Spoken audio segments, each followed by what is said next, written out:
We're very lucky in my shop today with a unique opportunity. A friend of my sister's, Steve, is here. He is actually a professional kite flyer, but also a woodworker, and does a very unique form of woodworking called Kumiko.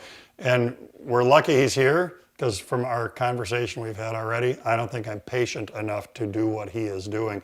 So this is a great opportunity for us to learn a little bit about what this is and what it takes. And I don't know, I'm going to quit there, Steve, and let you're the expert here in this. So first off, let's do a little bit of your general woodworking background. So like if somebody else wants to know this or wants to do this, what did you know coming into this that's helped you do this? Or is this such a standalone that's not? No, I built some shoji screens in the past for the meditation center, and that kind of joinery and precision is comparable to this, just a bigger scale. Okay. And outside of that, we were talking like cabinetry, furniture in your background prior to this. Yeah, I built bookcases. I did a knee wall in the kitchen that added electricity and some LED lights. I've been doing projects since high school. And what is it? Well, let's talk about this first, and then we're going to come back to what trips your trigger here. But tell us, like we were talking about, what's going on here? What does it take to put this together? And let's start with that woodworking kind of stuff, and then we'll go from there. There's these three pieces are cut 2/3 of the way through. These three are 2/3 the other way, and these pieces are cut 1/3 from each side. The saw kerf is 136, so I make the wood 140, so it's about a 4thou friction fit. It all fits together. If I do it right, it stays flat. If I do it wrong, it cups. So it's cool that you're basically doing what I call a cross-halving joint in each of these pieces where they bridle together. Yes. Like this. But in some cases you're half and half, some cases you're 1/3, 2/3, yes. Just depending on where we are in the screen. Yeah. But then, or in the piece. And this one is poplar and purple heart, right? Probably, yep. And then it looks like the angular aspect of this is incredibly complex. So what is it, how are you producing these? I mean, you have a great fit on this stuff, which I would have a fit trying to produce the fit, I think. So what is it you use in order to get that stuff to come together so nice? Basically, I steal the idea off YouTube. They tell me what angles go where, and then I have a jig that holds these at the precise length and holds my plane at a precise angle.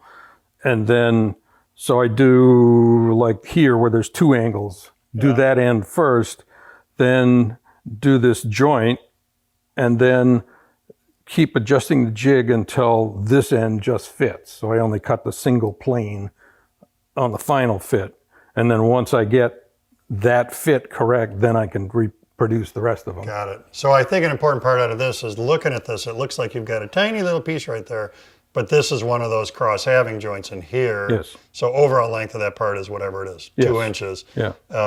So it's still finite stuff to work on, but not as finite as working on a 1/2 inch long piece and trying to produce that. Right. And then, so in the planing aspect, like low angle block plane, or what is it?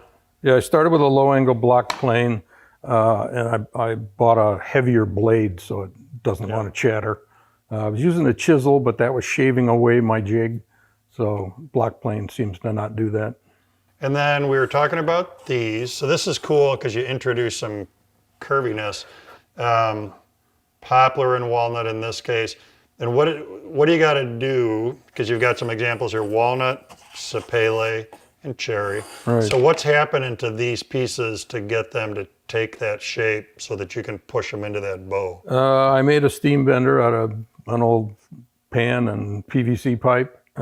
Steam these for about 10 or 15 minutes, then wrap them around a piece of 4-inch PVC and hold them there while they cool. And then I still have to bend them a little bit, and I still have to shave the angles on the ends to get them in. Well, and that's what this is so finite here. It's a little bit, I don't know, I want to say bird's mouth, which isn't quite right. But in addition to this bow, if you really get in there, the end of that piece of walnut is also shaved at the angle it needs. So when that curve comes in, we match into that really tight inside corner. So I mean, obviously you like it because you keep doing it, but does it make you crazy sometimes?